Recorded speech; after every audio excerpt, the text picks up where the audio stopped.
Welcome class. आज हम लोग पढ़ने वाले हैं क्लास 12th आईपी बुक से माई एसक्यूएल के कमांड्स। पिछली वीडियोस में हम लोग ने माई एसक्यूएल का पूरा थ्योरेटिकल पार्ट कंप्लीट कर लिया था। यूनिट 2 के अंदर ये सारी चीज़ें आ रही हैं। आज हम लोग जितनी भी रिविजन्स में आपकी कमांड्स बची हुई हैं, कौन कौन से लैंग्वेजेस या DSCL, DML, TCL, DCL, इन सब के अंदर कौन कौन सी कमांड्स आती हैं एंड कौन कौन सी कमांड्स आपको पढ़नी हैं, कौन कौन सी कमांड टोटल हैं, ये सारी वीडियो में आज बताने वाला हूँ। एंड सारी की सारी कमांड्स हम लोग जो भी आपकी 11th की वो आज हम लोग कवर कर देंगे। तो वीडियो को शुरू करते हैं। जितने भी नोट्स आप सभी को स्क्रीन पे दिख रहे हैं, अगर आप सभी को चाहिए तो टेलीग्राम चैनल ज्वाइन कर लेना, लिंक डिस्क्रिप्शन में मिल जाएगी। इंस्टा पे भी फॉलो कर लेना, सबका लिंक आप सभी को डिस्क्रिप्शन में मिल जाएगा। प्लस कोई भी डाउट हो तो कमेंट सेक्शन में ज़रूर से बता देना। वीडियो को शुरू करते हैं। सबसे पहले हम लोग बात करते हैं माई एसक्यूएल कमांड्स की। DDL, DML, DCL, TCL, ये माई एसक्यूएल कमांड्स के 4 पार्ट्स हैं, जिनमें सबसे पहले आता है हमारा DDL। DDL का फुल फॉर्म होता है डाटा डेफिनेशन लैंग्वेज। दोबारा बोल रहा हूँ, डाटा डेफिनेशन लैंग्वेज। DML का होता है डाटा मैनिपुलेशन लैंग्वेज। DML का होता है डाटा मैनिपुलेशन लैंग्वेज। अब बात करते हैं DCL की। DCL का फुल फॉर्म होता है data control language. Data control language. TCL का फुल फॉर्म होता है transaction control language. Transaction control language. ये सबका दो बार क्यों बोला? बिकॉज मैं यहाँ पे लिखना भूल गया हूँ। आप सभी पक्का भूल जाओगे, एग्जाम्स में आता है कई बार, एक नंबर में पूछ लिया जाता है कि DDL, DML, DCL, TCL का फुल फॉर्म क्या होता है। इनमें 4 ऑप्शन दिए, इनमें से कोई एक सेलेक्ट करो, अच्छा वाला, या जो सही होगा। ठीक है, अब इनमें बात करते हैं। इन सारे ये मतलब एक तरीके से आप लोग इस तरीके का डायग्राम बना के आ सकते हो एग्जाम्स में। ये 4 पार्ट हैं माई एसक्यूएल कमांड्स के, जिनमें DDL, DML, DCL, TCL आता है। इन सभी के अंदर कुछ कमांड्स हैं जो कि ये लोग कैरी करते हैं।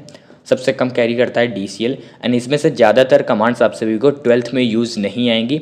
बस आपको एक ऊपर का रिव्यू होना चाहिए जो कि मैं आपको बता दूंगा। DDL में सबसे पहले बात करते हैं, जो कि हमारा है डाटा डेफिनेशन लैंग्वेज। उसमें हमारी कौन कौन सी कमांड आती हैं? उसमें आती है हमारी क्रिएट करने वाली कमांड, अल्टर करने वाली कमांड, डाटाबेस को ड्रॉप करने वाली कमांड, रीनेम करने वाली command, truncate command, commit command.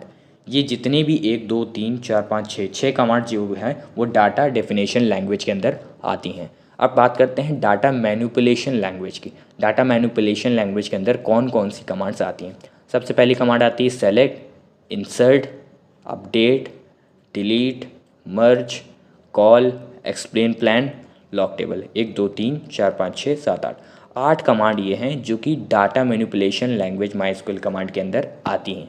अब हम लोग बात करते हैं नेक्स्ट, जो कि है डाटा कंट्रोल लैंग्वेज, जो कि सबसे कम कमांड कैरी करता है, जिसमें से ग्रांट आप सभी ने 11th में पढ़ा होगा। ठीक है, रिवोक हम लोग का 12th में नहीं है, पूछा भी नहीं जाएगा। डाटा कंट्रोल लैंग्वेज के अंदर आता है ग्रांट एंड रिवोक, सिर्फ 2 हैं ये। उसके बाद हम लोग माई एसक्यूएल कमांड के लास्ट टॉपिक की बात करते हैं, जो कि है TCL, ट्रांजैक्शन कंट्रोल लैंग्वेज, जो कि आपका ट्रांजैक्शन कंट्रोल करता है मेनली। इन सभी के आपको उतना डीप में जाने की ज़रूरत नहीं है, एग्जाम्स में पूछा नहीं जाएगा, बोला नहीं गया है, इसलिए पूछा भी मेरे को नहीं लगता जाने वाला है ये। ठीक है, इसमें कौन कौन सी कमांड आती है ट्रांजैक्शन कंट्रोल लैंग्वेज में? Commit, roll back, save point, set transaction. 4 command है जो कि TCL में आती हैं। डाटा डेफिनेशन लैंग्वेज में आपको पता चल गया कौन कौन सी कमांड आती हैं। डाटा मैनिपुलेशन लैंग्वेज में पता चल गया कौन कौन सी कमांड आती हैं। डाटा कंट्रोल लैंग्वेज में पता चल गया आप सभी को कौन कौन सी लैंग्वेज आती हैं।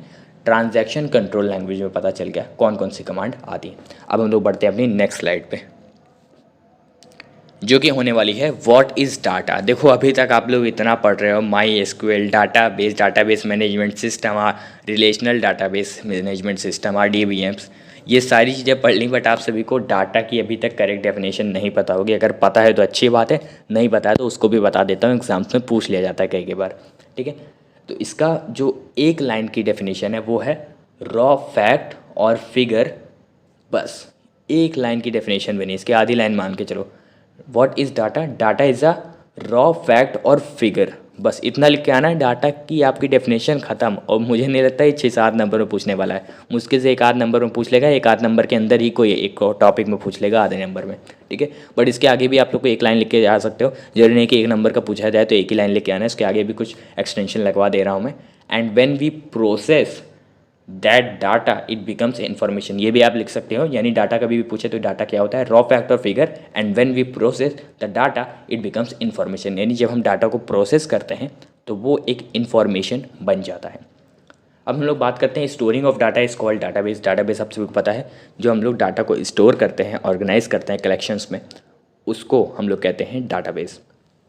डाटाबेस क्या होता है? It is an organize collection of related data. ठीक है, ये छोटी छोटी टर्म्स से जो कि मेरे छूट गए थे, मैंने इसको भी कवर कर दिया। एंड हाँ, अगर मैं कोई भी टॉपिक छोड़ूँ, अगर आपके स्कूल में पढ़ाया जा रहा है, मैंने उस टॉपिक को छोड़ दिया है, आप लोग कमेंट में प्लीज़ ज़रूर बता देना, उसके ऊपर भी वीडियो बना दूंगा। बिकॉज अगर आप लोग अभी नहीं बताओगे तो मैं वीडियो भी नहीं बताऊंगा, मुझे पता भी नहीं चलेगा और आपका वो टॉपिक छूट जाएगा। मान लो एग्जाम्स में आ गया तो आप लोग मुझे ही बोलोगे कि मैंने पढ़ाया नहीं था। ठीक है, अब हम लोग बढ़ते हैं अपनी लास्ट स्लाइड पे, जिसमें है आपका कमांड्स। कौन कौन सी कमांड्स आपकी जिनका मुझे रिवीजन करवाना है 11th की कमांड्स हैं सॉरी 11th की जो सी कमांड है जो कि मुझे आपको 12th में पढ़ानी है, रिवीजन करवानी है। सबसे पहले आता है शो डाटाबेस। जैसे ही आप लोग अपना जैम सर्वर ऑन करोगे, एक्टिवेट करोगे, उसके बाद आप सभी को माई एसक्यूएल ओपन करना है। माई एसक्यूएल ओपन करने के बाद आप सभी को सबसे पहली कमांड डालनी है। पासवर्ड अगर डाले हो तो पासवर्ड डाल के ओपन कर लेना। सबसे पहली कमांड जो आपको डालनी है वो है शो डाटा बेसिस। इससे आपको क्या होगा, आपके कंप्यूटर में जितने भी डाटाबेस है वो सारे के सारे डाटाबेस आपके सामने दिख जाएंगे। ओके, अब हम लोग बात करते हैं नेक्स्ट कमांड की, जो कि है create database.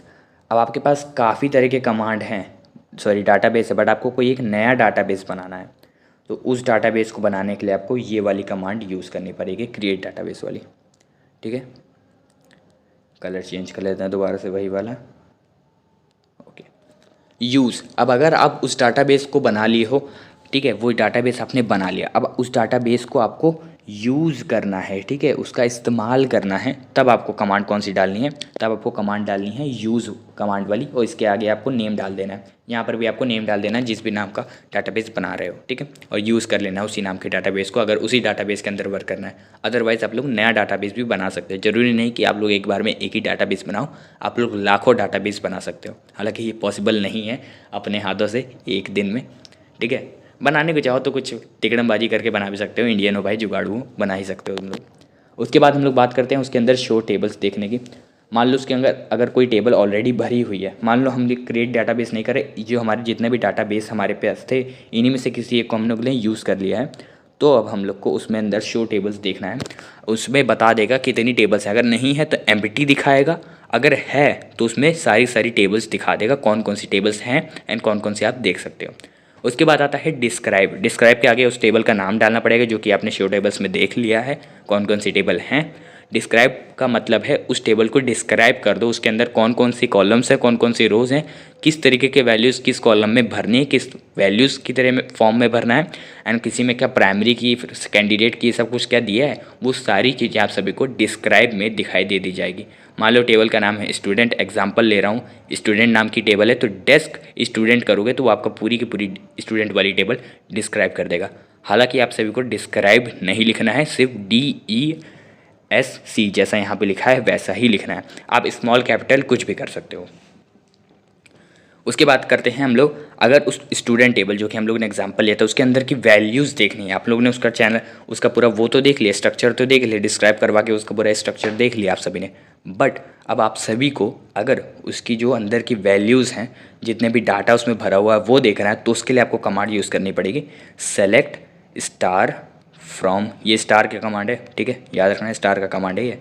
Select star from और उसके आगे टेबल का नाम, मान लो एग्जाम्पल में टेबल का नाम स्टूडेंट है, तो आप लोग सेलेक्ट स्टार फ्रॉम स्टूडेंट लिख लेना, ठीक है।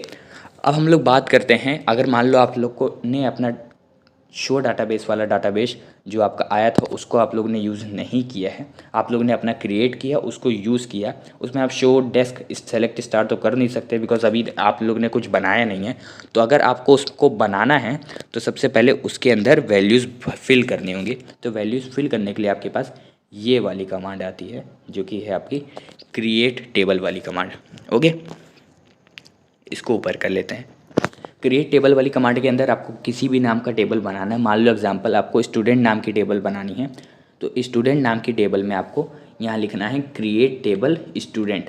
अब एग्जांपल के तौर पे मैंने कुछ यहाँ पे डाटाज ले लिए हैं जो कि आप भर सकते हो इसमें बनाने के लिए। मान लो रोल नंबर भरना है तो उसके आगे इंट लगाओगे और कितने में आपका रोल नंबर आने वाला है। मान लो 10 वैल्यूज़ के अंदर आपका रोल नंबर आ जाएगा। तो आप लोग को अंदर 10 भरना है। वैसे तो जहाँ तक है एक क्लास में नॉर्मली 2 आप ले सकते हो, कुछ आपका पैसा थोड़ी ना लग रहा है। आप जैसे 10 लो, 20 लो, 30 लो, ठीक है। वैसे मेनली 2 ही मान के चलो। मान लो कई बार 100 बच्चे अगर एक क्लास में हो गए, वैसे होते तो नहीं है, मैक्सिमम 50-60, हमारे स्कूल में तो ऐसा ही होता है भाई, ठीक है। उसके बाद आपको लेना है ना नेम में आपको ले लेना है कार वार का सब आपको 11वीं में पढ़ा होगा। अगर आप लोगों ने 11वीं में पढ़ा ईजिली, मतलब एक चुटकी बजाता है आपको सारी चीज़ें समझ में आ जाएगा, बिकॉज मैं 11वीं का रिवीजन ही करवा रहा हूँ। कार अगर नहीं भी बताया तो नेक्स्ट वीडियो में मैं कार एंड वार कार का डिफरेंस भी पढ़ा दूंगा, ठीक है, चिंता मत करो। नेम कार ले लेना है, कार वार कार कुछ भी ले सकते हो। उसकी वैल्यू ले लेना कितने, मुझे लगता है कि मेरे जितने भी स्टूडेंट हैं उनका नाम 20 लेटर्स में आराम से ख़त्म हो जाएगा, तो मैंने 20 ले लिया। जेंडर मेल है या फीमेल है, इनको वार कार ले लेते हैं हम लोग एग्जाम्पल के तौर पर, 5 ले लेते हैं, फीमेल मेल। अगर पूरा वैसे भी हम लोग डालेंगे नहीं, F और M डाल के काम चल जाएगा। DOA यानी डेट ऑफ एडमिशन, कब उनका एडमिशन हुआ है तो वहाँ की डेट डलेगी। डेट आपकी स्ट्रिंग फॉर्म में डलेगी, ठीक है, ये याद रखना। ज़रूरी नहीं है कि डेट आपकी इंटीजर है तो उसमें स्ट्रिंग नहीं लगेगा, स्ट्रिंग वैल्यूज़ उसमें भी लगेंगी, बिकॉज वो डेट है ना कि नॉर्मल इंटीजर वैल्यू। सब्जेक्ट 4 ले लेते हैं। मान लो कौन से सब्जेक्ट्स हैं, कॉमर्स से हैं, PCM से हैं, PCB से हैं, आर्ट्स से हैं, किस भी सब्जेक्ट से हैं उस सब्जेक्ट्स में उनका नाम लिख देना है। फ़ीस फ्लोट में ली है, बिकॉज फ़ीस पॉइंट में भी आ सकती है। मान लो 100 रुपये की फ़ीस सबकी नहीं होती, किसी की मान लो 98.58 हो गई या 95.89 हो गई। एग्जाम्पल के तौर पे बता रहा हूँ, इसको बस एग्जाम्पल के तौर पे लिखना, ठीक है, बस आपको समझाने के लिए बता रहा हूँ। अब उसमें अगर मान लो कोई इंसर्ट वैल्यूज़ करनी है, डिस्क्राइब करोगे तो पूरा दिखा देगा, शो करवाओगे तो दिखा भी देगा कि आपने स्टूडेंट नाम की बना ली, बट सेलेक्ट स्टार फ्रॉम करोगे तो एम्प्टी दिखा देगा, बिकॉज आपने उसके अंदर वैल्यू ही नहीं भरी। तो उसके लिए आपको क्या कमांड यूज़ करनी पड़ेगी, उसके लिए कमांड यूज़ करनी पड़ेगी इंसर्ट इनटू, टेबल का नाम कुछ भी लिख देना। मान लो वैल्यूज़ लिख रहे हैं आप लोग, या सॉरी यहाँ पे स्टूडेंट लिख देना एग्जाम्पल के तौर पे।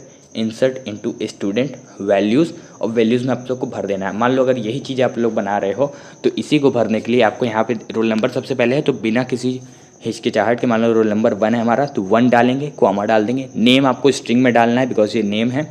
नेम मान लो हम लोग ले लेते हैं रामू, उसके बाद कॉमा ले लेते हैं। जेंडर हम लोग ले लेते हैं M यानी मेल। डेट ऑफ एडमिशन मान लो हम लोग ले लेते हैं 9 अप्रैल 2023, ठीक है। डेट ऑफ एडमिशन ले लेते हैं स्ट्रिंग में। सब्जेक्ट हम लोग ले लेते हैं कॉमर्स स्ट्रिंग में। फ़ीस हम लोग ले लेते हैं 1800.72, ठीक है, इतना हम लोग ले लेते हैं। इतनी आपकी इंसर्ट वैल्यूज़ हो गई क्रिएट। अब आप सारे के सारी कमांड एक बार अपने कंप्यूटर PC जो भी है उस पर आप लोग रन करवा के दिखवा लेना।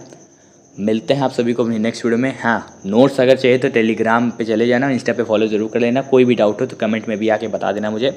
मिलते हैं आप सभी को अपनी नेक्स्ट वीडियो में, तब तक के लिए take care everybody, bye bye, जय हिंद, जय भारत।